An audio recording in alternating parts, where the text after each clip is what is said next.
ఎలా ఉంది ఫస్ట్ పరిపాలన మీద నియోజకవర్గ వారీగా ఎమ్మెల్యేలు వస్తారంట సార్. ఈ నెల 15 నుంచి ముహూర్తం ఖరారు చేశారు. ఎలా అనిపిస్తుంది? పరిపాలన ఏంటంటే స్థిరంగా ఉన్నట్టుంది, కానీ లోపలికి వెళ్తుంటే అంత పొజిషన్గా కనబడదు. అంటే కొంత విశ్లేషణ అంటే ఇప్పుడు ధరలే కానీ ఒక సామాన్యుడి బతికే పరిస్థితులు అయితే లేదు. కాకపోతే ఏంటంటే చేస్తామన్న నమ్మకం మీద ప్రజలు ఇంకా చూస్తున్నారు. మనం ఒక సంవత్సరం వెయిట్ చేయాలి కాబట్టి ఉన్న పరిస్థితి అది. మాజీ మంత్రులేమో జనవరి నుంచి వస్తారంటున్నారు సార్. ఏమండి రోడ్డు మీదకి వచ్చేస్తే అయిపోతుంది ఏంటి? పరిపాలనలో అది రావాలి. ఈ పథకాలకు సంబంధించి ఏవైతే ఈ విద్యా దీవెన, నాడు నేడు, వసతి దీవెనలకి ఎక్కువ ఫోకస్ చేస్తామంటున్నారు సార్. ఈ ధాన్యం కొనుగోలులో బాగా జాప్యం జరుగుతుంది అంటున్నారు. రైతులు ఈసారి పెట్టుబడి సాయం కూడా దక్కలేదు, నెక్స్ట్ నుంచి ఇస్తామంటున్నారు కదా. చాలా తక్కువ ఉంది, 1250. గవర్నమెంట్ వచ్చి దగ్గర 6 నెలలు అవుతుంది కదా. పటిష్టంగా చెప్తున్నంత ఈజీగా పనులు అవ్వట్లా. ఓకే చెప్పేస్తున్నారు 100% అన్నారు, 40% పనుల వరకే అవుతుంది. ఈ వాలంటీర్ వ్యవస్థ కూడా లేదు సార్. ఒక పక్క ఎలా అనిపిస్తుంది అంటే ఈసారి ఇంతవరకు ఏదైనా కాగితం కావాలన్నా డెత్ సర్టిఫికేట్ లేకపోతే ఏదన్నా అప్డేట్లు ఇదే మన బయోమెట్రిక్ కానీ వాళ్ళే చేసేవాళ్ళు. ఏమండి ప్రజలు ఈయన నమ్మి వేశారు, కాకపోతే వాళ్ళు చేస్తామంటున్నారు కరెక్ట్గా, కాకపోతే అంత సాటిస్ఫై అయితే లేదు. కాకపోతే మనం ఇంకా టైం ఇవ్వాలి వాళ్ళకి. ఓకే, టైం ఇవ్వాలి కాబట్టి దాని గురించి ఒకేసారి చెప్పలేము. అది విషయం. మరి కేంద్రం సపోర్ట్ వల్ల పోలవరం, అమరావతి ఎలా ఉండబోతుంది సార్ ఈసారి? ఏమంటే బాబు గారి హయాంలో పోలవరం రాజధాని వరకు అవుతుంది, కరెక్టే, అంతవరకు ఓకే. పెద్ద కాకపోతే సామాన్యుడి పరిస్థితి ఏంటి? అంతే సార్. పథకాల్లో సంబంధించి కూడా తిరోగమనం పట్టే ఛాన్సులు ఉన్నాయని వాళ్ళు అంటున్నారు మాజీ మంత్రులు. అవునండి, ఇప్పుడు పథకాల్లో ఒక క్లారిటీ రాలా. ఇగో నాకు ఇది వస్తుంది అని లేదు, ఇస్తున్నా అంటున్నారు.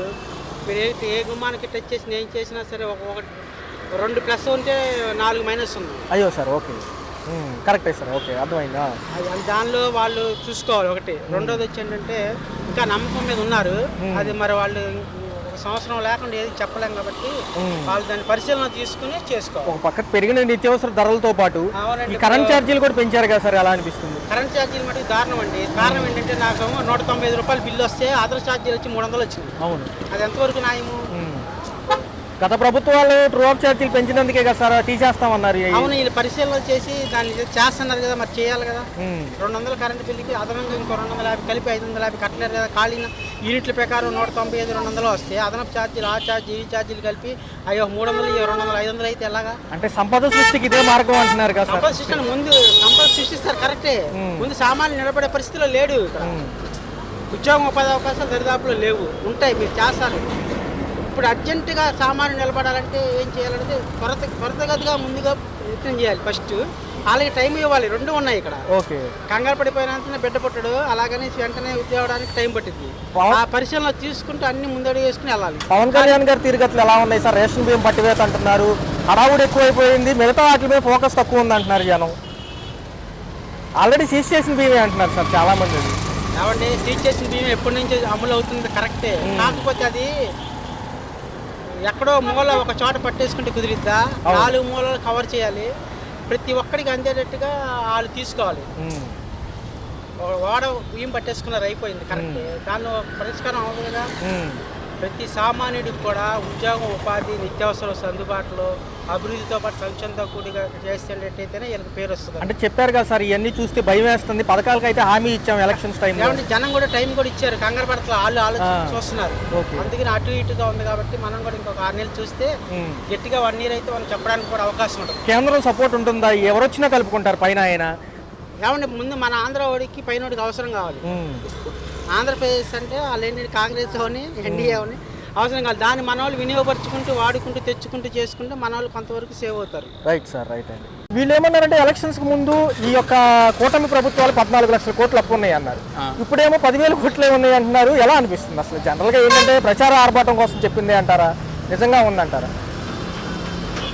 ప్రతి వాళ్ళు అదే పని చేస్తున్నారు. వేడేసి ఒక మాట వదిలేస్తారు, నిజం బయటకు వచ్చే లోపల అబద్ధం ప్రపంచం చుట్టూ వచ్చేస్తుందంటారు. నిజం చెప్పులు కూడా వేసుకోదు అప్పటికి. అటువంటి జరుగుతున్నాయి. బట్ డబ్బులు అనేది హ్యూజ్ అమౌంట్లో ఉంది. ఈ మొన్న రేషన్ బియ్యం పట్టుకుని కాడి నుంచి కంటైనర్స్లో డ్రగ్స్ ఏమైనా ఉన్నాయో అని చూస్తే లేవని చెప్పి క్లీన్ షీట్ ఇచ్చారు. డ్రగ్స్ ఉండకపోవచ్చు, కానీ మేబీ మీకు ఎక్స్పోజర్స్ అవన్నీ ఉండే అవకాశం ఉంది. బాంబులు ఇట్లాంటివన్నీ ఉండే అవకాశం ఉంది. దీనికి ప్రధాన కారణం ఏంటంటే central government support. Okay sir, అంటే ప్రీవియస్ గవర్నమెంట్లో స్టేట్ గవర్నమెంట్ ఏం చేసినా కూడా చూడకుండా వదిలేసింది. సో దాని ఇంపాక్ట్ ఏంటంటే ఇట్లాగా అయింది. ఇప్పుడు కూడా సెంట్రల్కి మేల్కోకపోతే మిగతా స్టేట్స్ కూడా ప్రీవియస్ గవర్నమెంట్ని రోల్ మోడల్గా తీసుకుంటే ఇండియా అనేది మన చేతిలో ఉండదు. ఈ కరెంటు బిల్లులకు సంబంధించి ముందేమో పెంచమన్నారు సార్, ఇప్పుడు 190 పైసలు అంటున్నారు, 45 పైసలు ఆల్రెడీ పెరిగింది. కరెంటు బిల్లు పెంచారా లేకపోతే ఇదివరకు అయిందా అని మనం కడుతున్నామా, అది ఆలోచిస్తాను. ఓకే సార్, అంటే ఎలా అనిపిస్తుంది సార్, భారాలు పడతాయి అంటారా, సంక్షేమం ఇచ్చే కొద్దీ కామన్ అంటారా? సంక్షేమం ఎవరికి ఇవ్వాలి? ఈ ఉచిత పథకాలకు చెప్పారు కదా, సంక్షేమం ఎవరికి ఇవ్వాలి? అర్హులకి ఇవ్వాలి. యాక్చువల్గా అర్హులు అంటే వీళ్ళు ఎవరైతే ఫిల్టర్ చేస్తారో వాళ్ళే కదా. కూర్చుని నాకు సాయం చేయమన్న వాడికి చేయకూడదు. బండి అక్కడ ఆగిపోయింది, మెకానికల్ ట్రబుల్ వచ్చింది, ఒక డ్రైవర్ వాడు పుష్ చేస్తే వాడు శక్తి చాలకపోతే మీరు వెళ్ళి తోయండి, అంతేగాని రోడ్డు మీద ఆక్యుపేషన్ కూర్చున్న వాడికి వెళ్ళి మీరు తోయకూడదు, ఎత్తి అదలబడేయాలి. ఓకే, మరి 6 months పాలన గురించి రేపు 15వ తారీఖు నుంచి డిసెంబరు నాయకులు నియోజకవర్గ వారికి బయటకు వస్తారంట సార్, వీళ్ళ అభిప్రాయం తీసుకుని ఇంకా మిగతా సంక్షేమాలకి టైం ఏమని అడుగుతారంట, ఎలా అనిపిస్తుంది? తప్పులేదు. ఇప్పుడు ఒక పని చేద్దాం అనుకున్నారు, స్టామినా చాలిపోయినప్పుడు ఎమర్జెన్సీ వాడు ఖర్చు పెట్టుకుంటూ వస్తే మిగతా వాడు ఫుల్ఫిల్ చేస్తాం. మన ఇళ్లలో కూడా అంతే కదా, ఏదో పెద్ద ఇల్లు కడదాం అనుకుంటాం, డబ్బులు చాలకపోతే ఏం చేస్తాం, లోన్ లేట్ అవుతుంది. లోన్ లేట్ అయినప్పుడు ఏం చేస్తాం, అద్దెళ్లలో ఉండి తర్వాత ఎనిమిది కన్స్ట్రక్ట్ చేస్తాం. లేనా అంతే, గవర్నమెంట్ అని అంతే. సార్ మరి ఎలా ఉంది సార్, కేంద్రం సపోర్ట్ ఎలా ఉండబోతుంది ఈసారి? అమరావతి పోలవరం చూడగలమంటారా? చూడడం అయితే ఉంటుంది కానీ కేంద్రాన్ని నేను నమ్మనండి. ఓకే, కేంద్రాన్ని నేను నమ్మను. ధృతరాష్ట్ర కౌలే కేంద్రంది, దాని సపోర్ట్ వస్తే ఏ స్టేట్ని ఏ పార్టీని ఉండనివ్వదు. కడప పర్యటనకి వెళ్ళబోతున్నారు మా ఉప ముఖ్యమంత్రి గారు, ఎలా ఉండబోతుంది? అక్కడ కూడా అభివృద్ధి పనులు అంటున్నారు సార్ ఈరోజు. వెళ్ళండి, వాళ్ళ డ్యూటీ అది. యాజ్ ఏ లీడర్గా, యాజ్ ఏ మినిస్టర్గా స్టేట్ మొత్తం తిరగాలి, ఎక్కడ లోపాలు ఉంటే సరి చేయాలి, మంచి ఉంటే పెంచాలి. నార్మల్.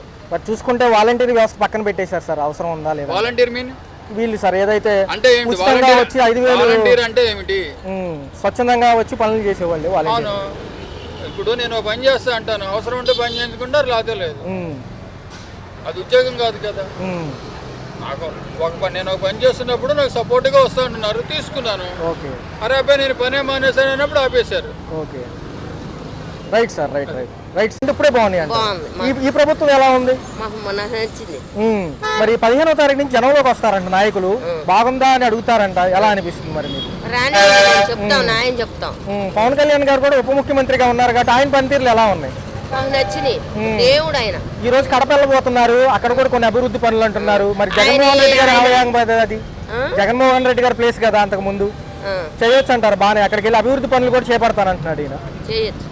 గతంలో పథకాలు ఏమైనా వచ్చినాయి? 9 పథకాలు అప్పుడు ప్రభుత్వాలు అప్పుడు కూడా వచ్చినాయి కానీ కరెంట్ బిల్లులు ఎక్కువ, అప్పుడు గ్యాస్ బండలు దౌర్జన్యంగా, ఉచిత రేట్లు ఎంతంత రేట్లు. ఉచిత ఇసుక అంటున్నారు, దొరుకుతుందా అసలు? ఇప్పుడు బాగా దొరుకుతుంది. కరెంటు ఛార్జీలకి పెంచారు కదా, 90 పైసలు. 800కి వచ్చే ట్రాక్టర్ ఉసుకే 8,000 తీసుకున్నాడు అతను ఆ ప్రభుత్వంలో. ఇప్పుడు ప్రభుత్వంలో లేదు. ఈ మహిళలకు సంబంధించి కూడా భద్రత బాగుంటుంది అన్నారు ఈ ప్రభుత్వంలో. మరి మొన్న అఘాయిత్యాలు జరిగినాయి, ఏమంటారు? హోమ్ మినిస్టర్ పదవి నాకు ఇస్తే బాగా చేసేవాడిని అన్నారు కదా. అఘాత్యాలు జరిగినా న్యాయం ఒక పక్క నుంచి చేస్తున్నారుగా. మాజీ ముఖ్యమంత్రి జనవరి 3వ వారం నుంచి వస్తారంట జగన్ గారు, ఆయన ఆహ్వానిస్తారా ప్రజలు? మరి ఆహ్వానించమంటే మర్యాద ఇస్తాం, ఎవరికి వేసేది ఎవరికి. ఎప్పుడైనా మా బిడ్డల భవిష్యత్తు బాగుండాలని ఓట్లు వేస్తాం, మా భవిష్యత్తు అయిపోతుంది, దాని గురించి ఏదో అభిమానం. ఈసారి అమరావతి పోలవరం అవుతుందంటారా? అవుతుందండి, గ్యారెంటీగా అవుతుంది. కేంద్రం నుంచి మోడీ గారు కూడా ఉన్నారు కాబట్టి బీజేపీలో, మరి ఏమైనా డబ్బులు ఇస్తారంటారా ఈసారి అభివృద్ధి పనులకి? ఇస్తారు, మేము నమ్మి ఓట్లేసాం, అలాగే చేస్తున్నారు మనస్ఫూర్తిగా. మాకు న్యాయం జరుగుతుంది. వాలంటీర్లు పక్కన పెట్టారు, అవసరం లేదంటారు? అవసరం ఎందుకంటారు జనరల్ గా చెప్పండి. వాలంటీర్ల వల్ల ఏముందండి, వాలంటీర్ వల్ల ఏంటి, ఏ రోజు వాలంటీర్ వల్ల మాకు ఉపయోగం అవ్వాల. ఓకే, మరి ఈయన ఈ రోజు కడప పర్యటనలో ఉన్నారు, జగన్మోహన్ రెడ్డి గారి ఆ హయాంలో ఏదైతే ఆ ఏరియాకి వెళ్ళబోతున్నారు, ఈయన మరి డేరింగ్ డాషింగ్ అంటారు అయితే పవన్ కళ్యాణ్ గారు. ఓకే, దేనికైనా డేరింగ్ డాషింగ్. మొన్న రేషన్ బియ్యం కూడా పట్టుకున్నారు కాకినాడలో. ఆ రేషన్ బియ్యం పట్టుకున్నాక ఇంకా మాకు అభిమానం ఎక్కువైపోయింది. ఎలా ఉంది ఈ యొక్క పాలనకు సంబంధించి? 6 నెలలు అవుతుంది, పథకాలేమో తిరోగమనం పడతాయి అంటున్నారు, జనం కూడా నమ్మకాలుగా లేరు. ఎలా అనిపిస్తుంది ఈ కూటమి ప్రభుత్వాలు? ఈ ప్రభుత్వం మారింది కానీ ఈ ప్రభుత్వంలో ఏం లేదు. ఈ జగన్మోహన్ రెడ్డి రేపు జనవరిలో వస్తా అన్నారు ప్రచారికి. అవి ఆ బియ్యము అవి మొత్తం పాడైపోతే మళ్ళీ కొనట్లేదు, బయట పాడేస్తున్నారు. మళ్ళీ రేషన్ కార్డులు మారుస్తానని చెప్తున్నారు. అవి పచ్చయో రెడ్డియో తెలియదు ఇంకా. ఓకే, మరి గత పాలన బాగుంది, ఇప్పుడు బాగుందా? అప్పుడు బాగుంది, ఇప్పుడు బాగలేదు. అప్పుడు ఏమేం పథకాలు అందుకున్నారు? అప్పుడు అమ్మవారి పథక వచ్చాయి, మన 18 అవి వచ్చాయి, అవి మొత్తం వచ్చాయన్న. మరి ఏమో అమలు చేయాలంటే 6 పథకాలు భయం వేస్తుంది.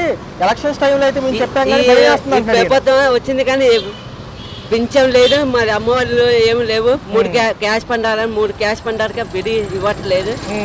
మరి ఆ క్యాష్ పండాలకి డబ్బులు వేస్తానంటున్నారు 18, అది కదా రావు, నమ్మకం లేదు. మరి పవన్ కళ్యాణ్ గారు నేను రేషన్ బియ్యం పట్టుకున్నాను కాకినాడలో హడావుడి చేస్తున్నారు, అక్కడ ఏదైనా అసలు అంశం ఉందంటారు? అది ఆల్రెడీ సీజ్ చేసిన బియ్యమే అంటున్నారు. లేదండి, ఉంది, అక్కడ ఉంది బియ్యం.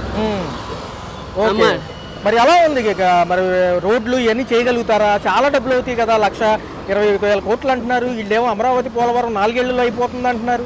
ఈ జగన్మోహన్ రెడ్డి చేసిన ప్రభుత్వం, అమ్మవారి చేసిన ఆయన, వీళ్ళు కాదు చేసింది. ఏదో సినిమా యాక్టింగ్ చేసుకోవాలి కానీ నా ప్రభుత్వం వచ్చింది, నేను గెలిచాను, నా ఆయన కూతురు మాట ఆడతాం నాయం కాదు. ఆయన సింహం రాక వస్తారు, సింహం రాకపోతారు. వరదల్లో కూడా బయటికి రాయిన ఆయన వీటి మీద ఎందుకు ఫోకస్ చేస్తున్నారు అంటున్నారు. వరదరికి వచ్చారు జగన్మోహన్ రెడ్డి, వరదరికి వచ్చారు. మరి ఎలా ఉంది, మీకు ఎవరు నచ్చారు బాగా పథకాలు అమలు చేశారు? జగన్మోహన్ రెడ్డి నచ్చారు. ఈ చంద్రబాబు వచ్చారు కానీ వేస్ట్ నా కొడుకు.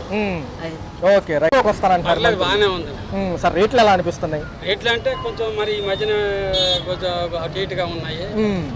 అంటే బాగా నిత్యావసర సరుకు ధరలు పెరగడంతో పాటు ఆయిల్ ఛార్జీలు కొంచెం అన్ని కొంచెం పెరుగుని కొంచెం తగ్గితే పేదవారికి కొంచెం ఉపయోగపడుతుంది. గతంలో ఎంత అయ్యాయి సార్ మెయింటెనెన్స్లకి వీటికి, ఇప్పుడు ఎంత అవుతుంది?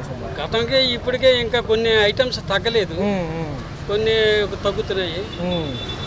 సార్ తగ్గితే కొంచెం మంచి బాగుంటుంది. చూసుకుంటే సార్ ఒక పక్క ఏమో ఉప ముఖ్యమంత్రి పవన్ కళ్యాణ్ గారు ఉన్నారు. ఈ రేషన్ బియ్యం పట్టుకోవడం ఎలా అనిపిస్తుంది? పట్టుకోవాలండి, చాలా మందికి ఇబ్బంది కలుగుతుంది. ఉన్నవాడికి పర్లేదు, లేనివాడు ఇప్పుడు లేనట్టుగానే ఉంటున్నాడు. మాజీ ప్రభుత్వాలకు సంబంధించిన వాళ్ళు కూడా జనవరి నుంచి జనాల్లోకి వచ్చి కొన్ని పథకాల గురించి చెప్తామంటున్నారు సార్. ఇంకా అవ్వలేదు కాబట్టి కొంచెం సమయం ఇవ్వచ్చు అంటారా? సమయం పడుతుంది, మరి సమయం లేకుండా ఎట్లా ఎమ్మట చెప్పంగానే ఏది అవ్వదు కదా. కేంద్రం నుంచి మోడీ గారు ఉన్నారు కాబట్టి ఈసారన్నా మనకి పోలవరం అమరావతి చూడొచ్చు అంటారా? అవ్వచ్చు. అంటే యాజ్ ఏ సీనియర్ గా మీ ఒపీనియన్ ఏంటి? ఏ ప్రభుత్వం అయినా సరే ఒకరు పోయిన తర్వాత ఒకరు సహకరిస్తే దానికి తొందరగా అవుతాయి. నిర్మాణం వదిలేసి ఎవరికైనా ఇబ్బందిగానే ఉంటుంది. Okay okay sir. అంటే ఒక పక్క సార్ వాలంటీర్ వ్యవస్థ లేదు, అవసరం లేదంటారంట. వాలంటీర్లు అంటే సక్రంగా ఉండి సక్రంగా చూసుకుంటే పర్లేదు, మరి రానప్పుడు చూడనప్పుడు వేస్టే కదా. సార్ రైతులకు సంబంధించి ఇంకా ధాన్యం కొనుగోలులో కొంచెం వివాదం నడుస్తుంది. ఈ నాదెండ్ల మనోహర్ గారు హామీ ఇస్తున్నారు కానీ ఇప్పుడేమో కేజీ 70 రూపాయలు 80 రూపాయలు పైనే ఉన్నాయి బియ్యం. వీళ్ళకేం 1250 క్వింటా అంటున్నారంట. తగ్గితే మంచిది, అసలు తగ్గాలి. సార్ రాబోయే కాలం ఎలా ఉండబోతుంది? సార్ పెట్టుబడులకి స్వర్గధామం విశాఖపట్నం అమరావతితో పూర్తితో సాటు 4 ఏళ్లలో అయిపోతుంది అంటున్నారు. అంతా అవుతుందంటారు. అయితే మంచిదే, అంత దైవాధీనం. ఈసారి యువతకి ఉద్యోగ కల్పన మంచిదే, సహకరిస్తే అందరికి అనుకూలంగా ఉంటుంది కదా. సామాన్యులకి ఉన్నవాడి కంటే ఎప్పుడు ఒకటే, ఉన్నా లేకపోయినా అవసరం లేదు. ఈ ఉచితాలు ఎంతవరకు ఇవ్వచ్చు అంటారు? జనరల్ ఉచిత పథకాలు ఎంతవరకు ఇవ్వచ్చు అంటారు? ఉచిత పథకాలు అంటే మరి చెప్పినంత వరకు సాధ్యంగా నిదానంగా. ఎందుకంటే ఇప్పుడు మన ఇంట్లోకి కొత్త ఇంట్లోకి వెళ్ళేటప్పుడు ఇంట్లో ఏం లేకుండా ఉండేటప్పుడు ఇబ్బంది కదా. కాస్త కోస్త ఉంటేనే కదా దాన్ని సహకరించేది. మరి లేనప్పుడు కొంచెం వెనక ముందు అవుతూ ఉంటుంది. సామాన్యుడికి దగ్గరగా ఉందంటారు ఈ ప్రభుత్వం. ఇంకా కొద్ది రోజులు పోవాలి. ఓకే, ఇంకా కొద్ది రోజులు పోతే కానీ ఎమ్మట ఇదవ్వదు కదా. ఓకే.